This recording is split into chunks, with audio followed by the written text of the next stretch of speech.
Greetings. This is R. Frederick Riddle with Christian News and Views, episode 16.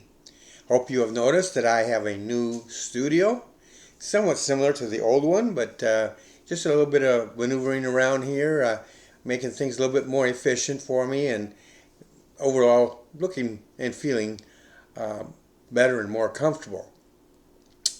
Today we are looking this is Monday, and so we are looking at the news, the Christian news, and we're continuing to look at the Trump transition. That kind of dominates the news right now.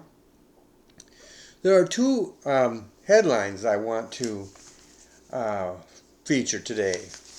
One is Trump is already daring Republicans to oppose him. And right below it, in another article, Lebanon's prime minister asked Iran to help secure a ceasefire in the Israel-Hezbollah war. And so those two, I think, deserve to be talked about a little bit, and both have to do, really, believe it or not, with the transition. So let's start out with Trump daring Republicans to oppose him. Really, it could be in your face by him. Not that he needs to, but he has the right to select those people who will best serve him. We have this concept with government that it should not be like business, but it's going to be. It needs to be. Business, a successful business, is organized, has a set an agenda, you will say, has a structure to it. There's certain things about it that you want to have. And I have never heard of one business who succeeded who went about getting employees who were not on the same page, did not have the loyalty to their boss and to the mission statement, if you will, of that company. We kind of like to think that, well, they got to, Trump can select them, but they got to pass through a rigorous test by the Senate, and that they get to determine who these people are. Now, constitutionally, there's some truth there, but they've gone beyond the Constitution. So I'm going to look at this a little bit. Senate Republicans are listening to their political counterparts, normally called Democrats. Democrats have a loose interpretation of the Constitution. In fact, the document they call the Constitution doesn't exist. When you compare that to the actual Constitution, it doesn't exist. There is a long history that suggests Republicans rule best when not the ruling party. They squabble. They're like little children when they get power. And we can't have that. These Republicans need to step up to the plate, be mature, and do what's right. Now, there are noticeable exceptions to that history. Under powerful presidents, such as President Reagan, it's a different story. He managed them. Especially when they were in power, he was able to get his agenda through. When the Democrats were in power, a little bit more difficult to get his course than what he wanted through, but he still got some things through. But when your own party is in power, they need to have the back of their president, cooperate with him as best as possible. As long as he stays constitutional, they have a good reason for working with him. President Trump didn't have that leadership necessarily with him in his first term, but he wielded power that got much of his agenda accomplished. He had to go and do things on his own. He had to take the bull by the horn, so to speak. But this time around, he's got a mandate, and I believe he has more power now because of that mandate. Just look at this, and I'm just picking out some out of the air, so to speak. He's got a mandate to restore fiscal integrity. That's something that the Senate and the House both should be, um, they should be encouraged by. They should be on the same page of him. Need to get together and work out what all three of them look as being important and have a plan going forward. Now, I'm not a politician, so I don't know how the inner workings of politics actually work. I can only tell you what I, as an outsider, think should be, and I think they should be cooperating. One of the things about the Democrats, you rarely hear them fighting amongst themselves. When there is a Democrat president and he or she, well, we don't have a she yet, but when that Democratic president has both houses under control, those houses kind of knuckle under. Now, there's some fights here and there, a little bit on some minor things, but in the end, the president has a lot of sway. And within the House or within the Senate, the leadership has a lot of power, and the rank and file rarely go against it. Are they going to pay the consequences? The Republican Party is more of a much looser. There's some independence, and that's not necessarily a bad thing. I'm not saying it is. But they have to have their priorities in order.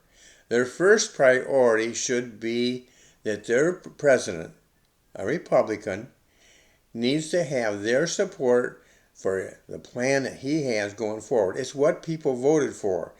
The people gave him a mandate. Any way you look, shape that out. Cut it up, slice it, whatever. It's a mandate. Did members of the Senate get a mandate? No, they did not. What about the House? No, they did not. They got victories and they have control. But he got the mandate. Another mandate is to stop illegal immigration. Again, you have a multitude of ideas out there, but the president's should weigh heavy. His ideas should be ones that they consider, and if it's constitutional, then they should get behind it, unless there's some overriding principle that goes that is absolutely a must. I'm not seeing any of that right now. I'm seeing likes and dislikes of different people in the nomination process. Likes and dislikes at this stage, I don't believe that has a place there. They should be voting based on, is this person constitutionally capable of doing the job? Is this person constitutionally fit? Now, do you like their style? You don't have to. Do you like their methods? You don't have to. But what you need to do is make sure that there's a constitutional fitness there. If they pass that test, then why are you opposing it? Their boss is not you. You will not be their boss. President Trump will be their boss, and he needs to have people who will carry out his agenda. If you have a problem with that agenda as time goes by, then you call him to task. You call them to task. That's what you have all these meetings for. You call them up, you put them and face the cameras if you want to, and ask them the tough questions. And force them to explain themselves and or maybe backtrack. But at this point, you're just choosing the people who are going to head those departments, and you should be giving the president a great deal of leeway. Democrats would be giving their nominee a great deal of leeway. He's got a mandate to restore our military as best in the world. The military slipped. We're still the best, but not the best that we were. Now we have a new power called China gaining ground fast, and they are now probably second or third, maybe fourth, no less than fourth, and possibly second, and they're getting better. Are we still better than them? Yes, we are. From everything, I tend to follow world news as well as domestic news, and I also like to read up on what's going on militarily. And so far, from what I've seen, the United States is still ahead. But that gap is closing. We need to reestablish ourselves and get even better. He's got a mandate to end disabling wars. In this case, there's two that stand out in mind. One is the Ukraine. Now, I know President Trump said he's going to stop that war in, I think he might have said it in the first day or first 5 minutes, whatever it was. And I think he has something in mind. Not necessarily what you're thinking, no. You got to remember, you go back to when he was president the first time, he and Zelensky got along quite well. And some people have called Zelensky the Trump of Ukraine, the Ukrainian Trump, because he has a similar style and so forth. He wants to clear out the swamp. You heard that one before? Well, he's borrowed some of the terms that Trump uses. I think he's got it could be a December surprise, but I'm calling it a January surprise. And he's going to give Putin a offer he can't refuse. You will stop this war. You will pull out of territory. Or, and that can only go that far because I don't know what that or is going to be. I do know that when Trump was in the White House before, I know what the Democrats were always accusing him of being Putin's stooge, so to speak. It was just the opposite. Putin didn't make any military advance against any government while Trump was in power. That's not an accident. He recognized that in Trump, if he was to go against Trump, he would be meeting not only a foe, but one who could actually unseat him from power. And so I think Trump has a January surprise that's going to bring that war to a close, and it will be the Ukraine that comes out the winner in that. Maybe getting even the Crimea back. I don't know. Right now, now things are forming up now in winter, so things are starting to firm up as to where they're at. And you got Ukraine is attacking Crimea. Ukraine is in Russia. Russia is in parts of Ukraine. And so if it goes to a negotiation, there's some move for both parties to move. Ukraine has, I think, an edge there. And with Trump behind them, they'll have an even greater edge. Okay, another mandate he has is to restore small government. During the past 4 years, our government's become rather big. It always manages to do that during Democratic government when the Democrats rule. It happens every time. And what that does is that dilutes the power of the states, that dilutes the power of the people. And you got to remember, this government that we have introduced to the world a concept of the government that is, the power is focused in the people. They can vote you out of office. They can remove you. They can cause different things to happen. They don't have to take up arms to do it. They go into the voting booth. And this goes far beyond what England had back then, and far beyond what other countries are doing. Our form of government goes beyond what England has and what other countries have. They're afraid, I think, to copy the United States version, and maybe not work with them. It works with us because we are a Christian nation. And because we don't have in England they have the heritage of the royal family. And they kind of like their king and queen. Nothing wrong with that. So it fits for them. But what we have fits for us. And it works when the people are given and allowed to have that authority. Have that to express their desires as they did in this election. So, to oppose Trump's nomination simply because these people are not liked by them is wrong. If they have a real disqualification, then broach the subject. But the burden of proof lies with them, not the president. The fact that the people gave the Republican Party control of the houses but not a mandate of their own is very suggestive. I believe as the incoming president that he should get the men and women he wants. If they don't perform correctly, you can call them forward and say, put them on the mat, so to speak, and say, why'd you do this? Why'd you do that? Why didn't you do this? That's when you have the power. But right now, to start, he needs the men and women that will work with him.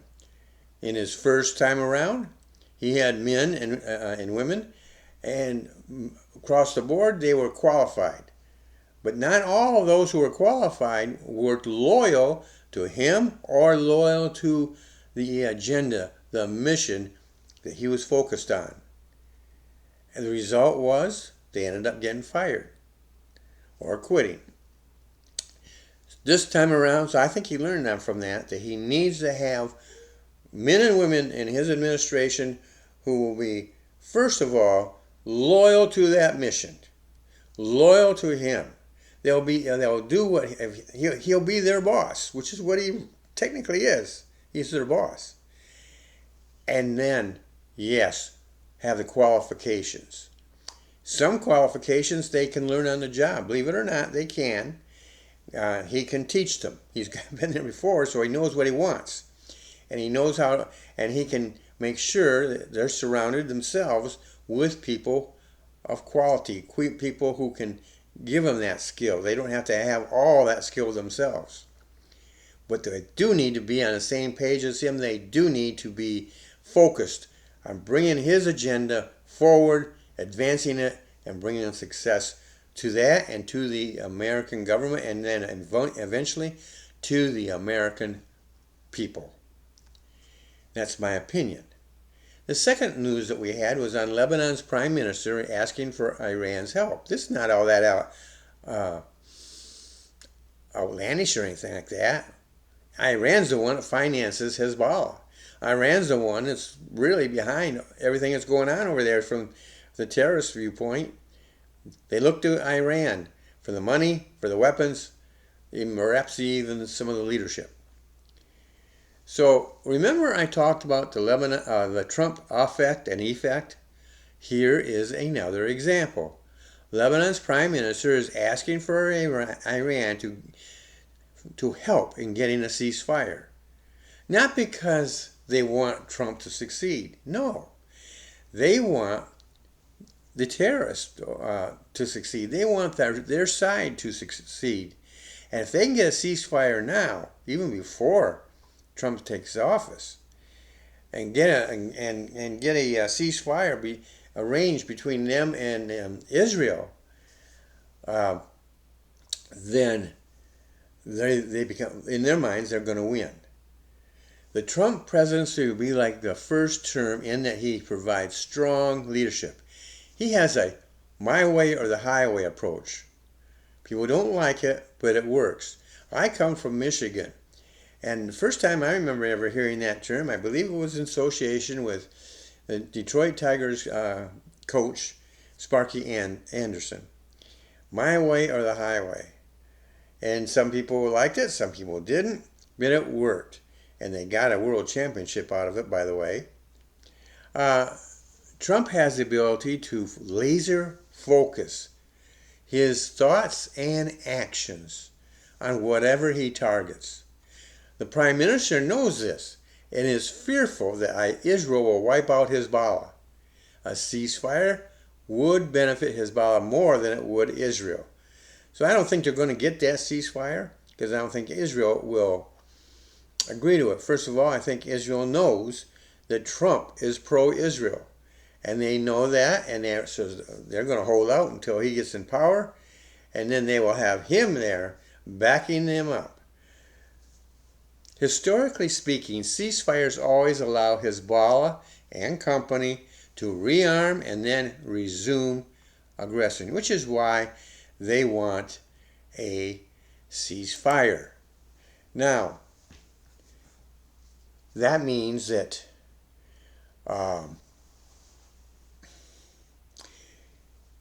Trump holds all the cards. He just needs the Israelis to hold ground, keep doing what they're doing, and he's coming. He's going to come to help them.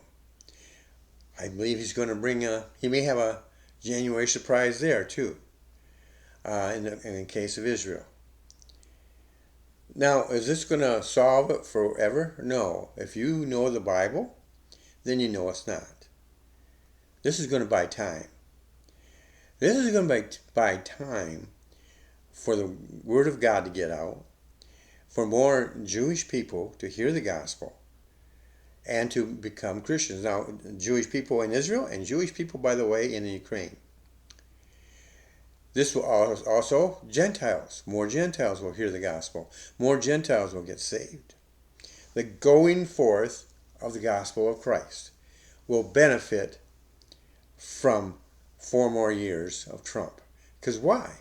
Because Trump will get the government out of the way of the church, of the promulgation of the gospel. He'll get them out of the way. He will also get out of the way of Christian people running their business by Christian principles. That's very, very important. Instead of having to go to a Supreme Court, to have a right restored to them that was theirs by right, by the Constitution. But the Democrats, the liberals, they will fight to take away those rights, and they will substitute them with other rights that don't really exist, except in their mind. And so they get all upset when those rights are taken away. That never really existed in the first place. And so when our government, including the Supreme Court, is focused on the Constitution, which it is right now, and will be when Trump takes office, then you have an environment whereby Christianity will prosper. But there's coming a day when Christianity, the world will turn against Christianity. There's coming a day, we've already seen signs of it, and it tends to rear up its ugly head when in the last 2 Democratic regimes, we've seen it rise up its head. This time more than the previous time. The next time will be more than this. And each time that it rises its head or raises its head, it's worse. And the persecution, we don't know what persecution is like here in the United States, but we do know what a little bit is. We've seen it. And we've had to fight. That's what's forced us into the courts to take things all the way to the Supreme Court. But there's going to come a day when the Supreme Court won't be where they should be. I'm not looking forward to that happening. I hope it doesn't happen in my lifetime. But the thing is that according to the Bible, it's going to happen. In fact, according to the Bible, if you really read it closely, there's no mention of the United States. The Western powers, yes, and we are part of the Western powers. And what do the Western powers do when the Antichrist comes on? They try to negotiate, and they get pushed away. And they really don't have any impact whatsoever. So we need to take advantage of this opportunity that we as a people have now. People in the Senate need to sit up straight, do what's right, and then once these people are in place, they start running, then those Republicans, those senators, Republican and Democrats, they can look at the Constitution and say, does this meet that standard or does it not? But right now we're looking not at policies, we're looking at the people who will carry those policies out. And the President of the United States, the President-elect, has always had, at least in my lifetime, if not always, it's a tradition, and it's been one a long time, that the person going into office selects As a Democrat or Republican, they usually get what they want, unless there's a constitutional issue at hand. And so I'm thinking that that's what they need to do. If there's no constitutional objection, then give him that person. But then you watch them, and you make sure that they do things the way the Constitution says. And if you do that, that allows the government to work the way it's supposed to work. And we, the American people, and especially those of us who are Christians, Americans, but Christians first and then Americans second, we will have the opportunity to live, to present the gospel to the world, and let them know that they can have the same joy that we have. We don't force any kind of religion. We don't even believe in religion. Christianity is a relationship between you and the Lord Jesus Christ. And we want the privilege, we want the right to let Christ live in us and then through us to others, that we can be a blessing to this country and to our neighbors, our relatives, our co-workers, whatever it happens to be. That's my thought. You have a great day. I'll see you in the next episode.